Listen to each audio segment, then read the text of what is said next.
I don't know what the fix is to the nursing game, to the nursing industry, but one thing I will say is ratios matter. Ain't that right? He ain't lying. What is up, YouTube? It's your boy Zed, back at it again with another video. Okay, I talk very highly about being a CNA, and there's a lot of good things to take away from the job of working as a certified nursing assistant.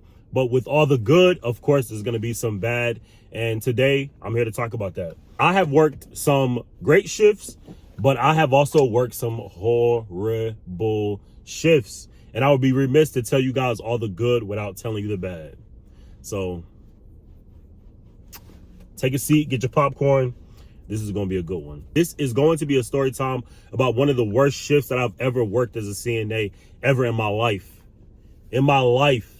And I've been a CNA for 2.5 years, and this is one of the worst shifts I've ever worked in my life. And this is low-key one of the reasons why I don't work at nursing homes anymore. So for y'all that want to work in nursing homes, beware. I used to be a part of an agency. I used to work for an agency. As soon as I got my license, I didn't take much time working at a nursing home as staff before I decided to go to a agency to work at a bunch of different nursing homes. So this agency that I worked for had access to about 40 to 50 nursing homes within the state of North Carolina. So if I wanted to go 2 hours away, I can go 2 hours away. If I wanted to go an hour away, I can go an hour away. Depending on, the need, if it was available, we had access to go, basically. So I was a part of an agency, and a lot of times that I speak on agencies and speak on nursing homes outside of the hospital, I'll let you guys know that working at the hospital is going to beat working at nursing homes 9 times out of 10. Granted, every area is different, but in my area, if you want to do well without having to, tear up your back, tear up your mental health, and work in somewhat of good conditions, you want to be in a hospital. That's just how it is, and that's how it's forever been since I've been a tech. And I'm pretty sure a lot of people who worked as a CNA can say the exact same thing. But I basically picked up a shift, and I get to work. I get to work at this nursing home. One thing about the halls, really quick, the halls on this nursing home are like eerie vibe, like spooky. Like if you was to set up a camera, it looks like the setting of a horror film. That's how bad these halls were. You had some halls that were long and dark, and then you had some halls that were super lit, but still super long. So that just lets you know how many patients and how many residents were at this facility. So I get to the facility, I come to work. Basically, everyone's like, hey, just letting you know, only 2 of the 4 of the CNAs that was supposed to work tonight showed up. I was included in that too. So it was just 2 of us. And instead of having about 24 patients, I had maybe double, 48. And I asked them, I'm like, okay, what side am I on? Of course, I get the harder side. Maybe it's because I'm a guy. Maybe it's because I'm a guy in the field. I try not to look at it in that way, but it's kind of hard not to look at it in that way. I have the harder assignments. It just is what it is.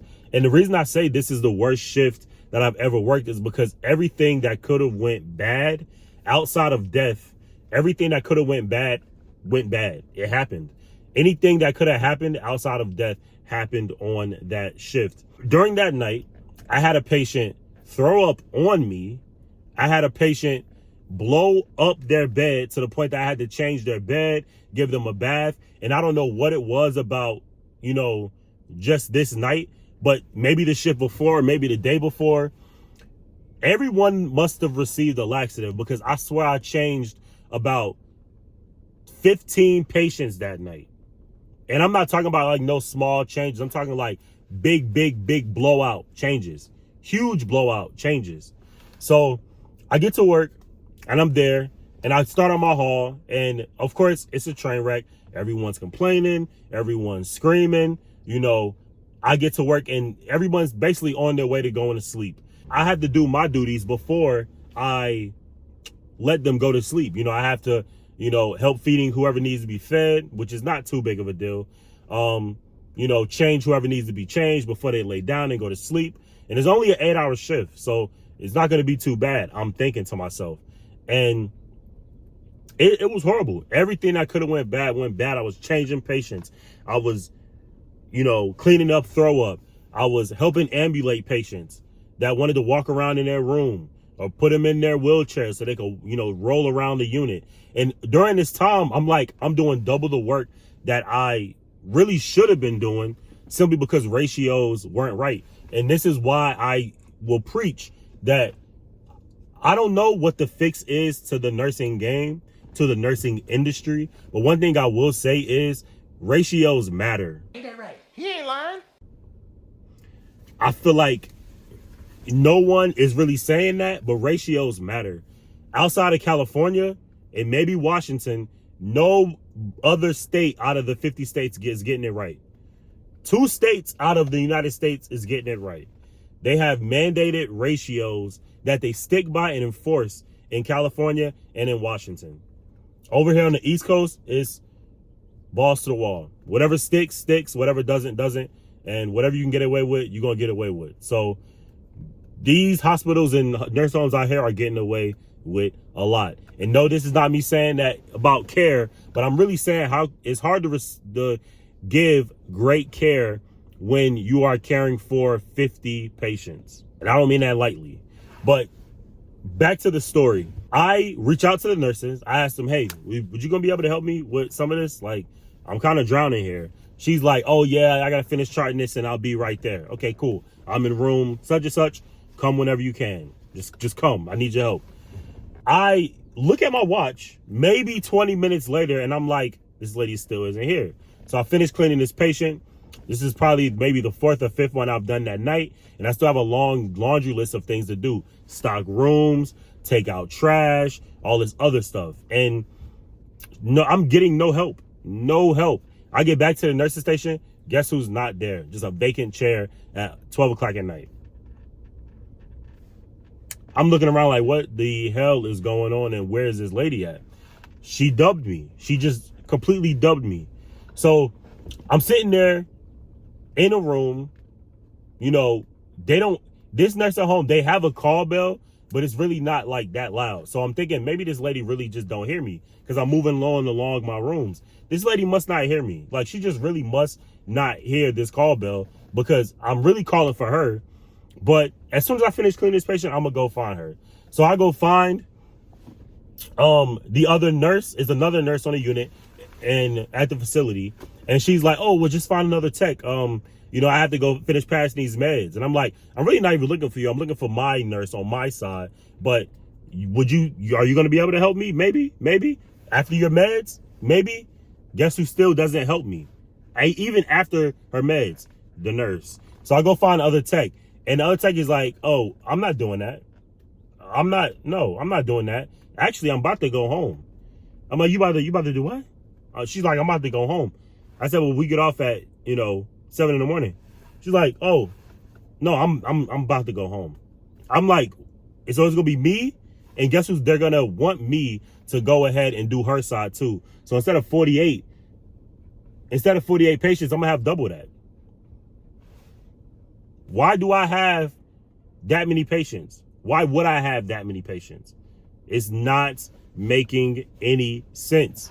So at this point, I'm like, okay, this is not going to work, and then I get to another nurse later on down in my shift, and she's like, whatever you get done, just get done. I understand we were short today, and I'm going to do my part. The other nurse is going to do her part. And I'm like, but you guys haven't done your part at all. I've already cleaned 10 patients. I'm asking y'all for help, and I'm actively seeing y'all sit down. Now, from the nurse's perspective, because I am in nursing school, I see the need to sit and chart or whatever, you know what I mean? But if a tech needs help, a tech needs help, and that's why a lot of these places be going tech lists. That's why a lot of these places don't have no techs. That's why a lot of these places be having techs quit on them, and these ratios are so jacked up. These ratios are jacked up, and I literally did what I could that night. And to make matters worse, the tech from the morning showed up late, and they're asking me to stay. I got class. I can't stay. I got class. I cannot stay. I gotta go. I actually gotta go right now, and it's 6:59. I need to be leaving. So I'm like, okay, well, just, you know, how late is she going to be? Oh, she's on her way. I stay for 15, 20 minutes, and I'm like, I'm packing it up. No word that this lady is even on her way still. No update, maybe 5 minutes away, maybe 10 minutes away. I just know she's on her way. It's 7:20. It's 7:20. And she's on her way. I couldn't do it. I left, I went home. And even though my agency called me and told me how great of a job I did and how they was praising me or whatever, they was like, oh, well, they did mention that you didn't stay, and you didn't give a reason that you couldn't stay. Is there a reason that you couldn't stay? I said, I had class. I'm obligated to work this hour to this hour, and I had class, so I couldn't stay. Oh, that's totally understandable. We appreciate you for working with us while you have class, because this is a PRN agency. So that just goes to show that ratios matter. I talk very highly about being a CNA, but I don't want to just talk, you know, good without giving you guys the real, without giving you guys what you really might be looking at eventually once you become a CNA. Granted, every night's not going to be like that, but I would be remiss to not mention that that's something that can happen, and it probably will happen. So you need to prepare yourself and get ready. Still a great industry, still a great job, and I will say this, the same thing I say on all my videos, to anybody that wants to be a CNA, to anybody that is working in this field, do not let CNA be your last stop. If you want to be a CNA, be it, get your experience, but go on to real nursing as a registered nurse, passing meds, making more money for doing a lot of the same job outside of passing meds, scope of practice. And that's coming from a nursing student.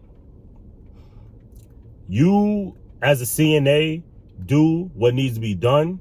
You, as a CNA, do the dirty work. But in a lot of cases, if they can exploit and abuse you, they definitely will. So that's just a heads up. This is my story time, worst shift of working as a CNA, and I hope you guys enjoyed. I will see you on the next one. We hit 7K, so shout out to everybody who's been supporting, and that's all I got for y'all, man.